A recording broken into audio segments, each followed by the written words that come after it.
Indian union मुस्लिम league द्वारा एक पत्रकार परिषद का आयोजन किया गया था।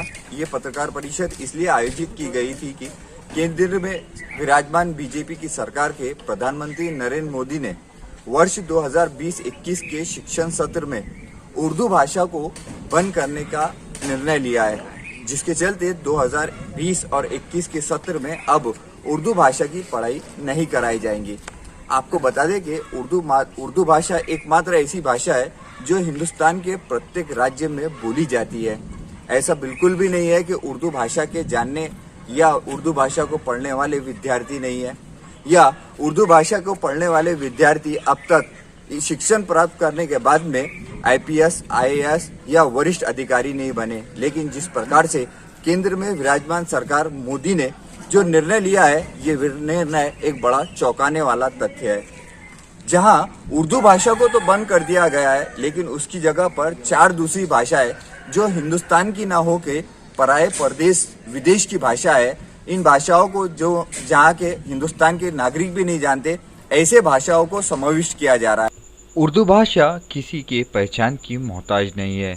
भारत के प्रत्येक राज्यों में हर जगह उर्दू भाषा के जानने वाले, उर्दू भाषा को चाहने वाले पहले भी लोग थे और अब भी है और हमेशा रहेंगे। इतिहास के पन्नों को पलटकर यदि देखा जाए तो मुंशी प्रेमचंद, कृष्णचंद्र, राजेंद्र सिंह बेदी, फिराक गोरखपुरी जैसे दिग्गज कवियों ने भी उर्दू को बेहद चाहा था और उन्होंने अपनी चाहत का ऐसा सबूत पेश किया था कि आज भी इतिहास के पन्नों में उनका नाम लिखा हुआ है। लेकिन मोदी सरकार ने जिस प्रकार से उर्दू भाषा पर प्रहार करते हुए उर्दू भाषा के पढ़ने वालों पर जो प्रहार किया, वो शायद एक राजनीतिक का ही कोई फेरबदल हो सकता है। जबकि उर्दू भाषा की जगह जिन विदेशी भाषाओं को जगह दी गई है, उसमें फ्रेंच, जापानी, स्पेनिश एवं चाइनीज है। जबकि चाइना से काफी लंबे समय से हमारा विवाद चल रहा है। हम चाइना की कोई भी वस्तुओं को इस्तेमाल करने के लिए ये नारा बुलंद करते हुए हमेशा ही नजर आते हैं, स्वदेशी अपनाए, विदेशियों को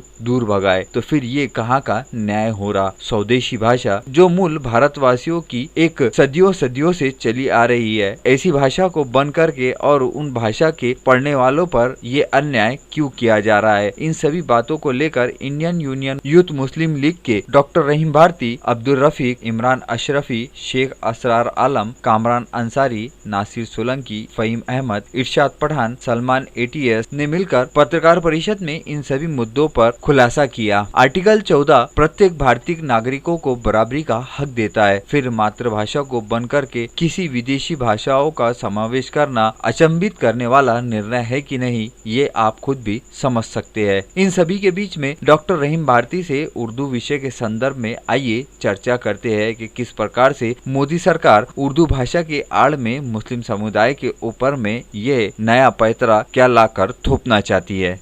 जो आपने आज पत्रकार परिषद का आयोजन किया था, इस पत्रकार परिषद में उर्दू भाषा को निकाले जाने एवं दूसरी 4 भाषाओं को समाविष्ट करने के बाबत आपने पत्रकार परिषद ली है। आप बता सकते हैं कि ये जो 4 भाषाएं समाविष्ट की गई है, इसका पूरे हिंदुस्तान में सामान्य नागरिकों को क्या लाभ मिलेगा? सामान्य नागरिक को तो अभी इसके बारे में कोई जानकारी नहीं। जो शिक्षाविद है वो लोग भी अनभिज्ञ है इससे, उन लोगों को इसकी जानकारी नहीं है। अभी जितने भी लोकल पेपर है, ये लोकल पेपर में अपने अभी तक की ये न्यूज नहीं छपी है, लेकिन ये न्यूज टाइम्स ऑफ इंडिया में छपने के कारण, उसकी न्यूज मिलने के कारण वो हम लोगों को मिली।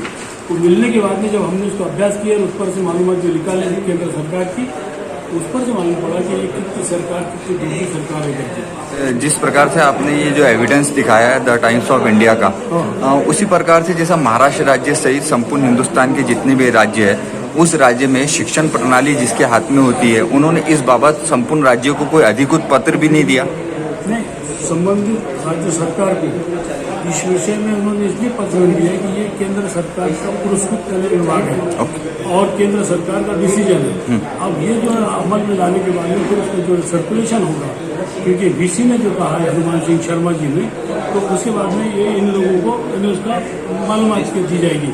इस विषय में हमने जब शालेय शिक्षण विभाग के जो शिक्षा मंत्री है ओम प्रकाश बच्चू कडू जी, उनको हमने इस विषय में एक निवेदन दिया है। तो उस सिलसिले में वो जैसा उन्होंने भी अपने सचिव से जो पूछा तो अभी तक के सशुल्क स्तर पर भी हमें केंद्र सरकार से इसकी जानकारी हासिल नहीं हुई। सर, ये जो 4 भाषाओं को समाविष्ट किया गया है, क्या उन भाषाओं को सिखाने वाले या उन भाषाओं को जानने वाले शिक्षक या उस प्रकार के लोग हमारे देश में है? नहीं, अगर हो गए जी। तो ये उसका वो करेंगे, प्रोविजन करेंगे। क्योंकि जब इन्हें फंडिंग और स्टाफ का जब उन्होंने जिक्र किया उर्दू भाषा के बारे में, तो वो स्टाफ न होने के बिना पर उन्होंने उसको बंद किया। तो ये जब शुरू कर रहे हैं तो उसको पहले व्यवस्था करे होंगे या करेंगे इस विषय में, जैसा उनका जो प्लानिंग जो है वो प्लानिंग के तहत काम कर रहे हैं। सर, भारत के अंदर में उर्दू भाषा के लिए पूरे जो है कितने समझ लीजिए अब तक के विश्वविद्यालय के या विद्यालय चलते थे या कितने छात्र थे और कितने ऐसे जो है लोगों को उसका फायदा मिलता था? नहीं, उसमें अभी जो आपको हमने कॉपी दी है जी, इसमें उसका पूरा स्टैटिस्टिक हमने इसमें दिया। जी।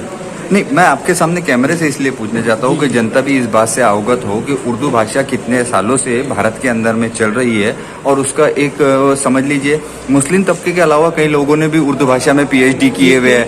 नहीं, आपने बहुत अच्छा सवाल किया कि उर्दू भाषा जो है ये प्राचीन भाषा है देश की, इसकी एक संस्कृति और एक इतिहास है। सिर्फ उर्दू भाषा ही मुसलमानों की भाषा नहीं है, बल्कि उत्तर प्रदेश का आप इतिहास बढ़ा कर देखो, प्रेमचंद जी, इनका साहित्य है उर्दू में, जो कोर्सेस को था, कॉलेजेस में था। उन लोगों ने जो गैर मुस्लिम है वो लोग भी उर्दू से तालीम हासिल करने के बाद में उन्होंने बड़े बड़े इस पर ग्रंथ लिखे हैं। और जिसमें से मैंने आपके सामने जो प्रेमचंद मुंशी का नाम दिया है, जो एक पद्मश्री थे उस जमाने की, जो गवर्नमेंट उनको अवार्ड किया था। तो क्या लगता है सर, ऐसा आपको लगता है कि कहीं ना कहीं आज उर्दू भाषा को भारत के लेवल से ख़त्म करने की साजिश की जा रही है? तो आने वाले वक्त में जो हमारे राज्यों में या दूसरे राज्यों में भी कॉलेजेस चल रहे हैं, वो भी उनका भी अनुदान खत्म करके इसको पूरी तरीके से खत्म कर दिया जाएगा? जो केंद्र सरकार में जो आज सत्तारूढ़ जो पक्ष है, उनकी जो विचारधारा है, मेरे से ज़्यादा आप जानते हैं, अवगत कर रहे हैं आप, और उनकी जो विचार प्रणाली है, विचारधारा है, खासतौर से अल्पसंख्यक समुदाय के बारे में, अभी उनके जो भूतकाल गुजरा है उसमें बहुत सारे उन्होंने उदाहरण पेश किए हैं।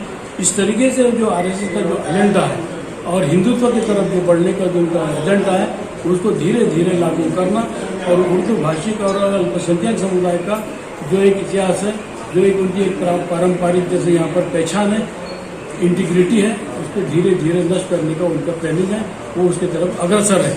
लेकिन हम ऐसा होने नहीं देंगे इंशाल्लाह। पत्रकार परिषद तो आपने करवा दी, इस बाबत जो है मीडिया भी अपना काम करेगा, आगे का कदम क्या रहेगा इसके बाद? कदम हमारा ये रहेगा कि हमको हमारे संविधान पर विश्वास है। संविधान की धारा 14, आज हमको न्यायपालिका पर भी विश्वास है। न्यायपालिका अंधी और बहिरी दूसरी नहीं है, वो संविधान की धारा 14 जो बराबरी का equal opportunity, therefore I will file the mandamus case before honourable court in this regard if the government will fail to restart the Urdu subject in academic year, current academic year. In this respect, I will file the mandamus in Supreme Court. Thank you.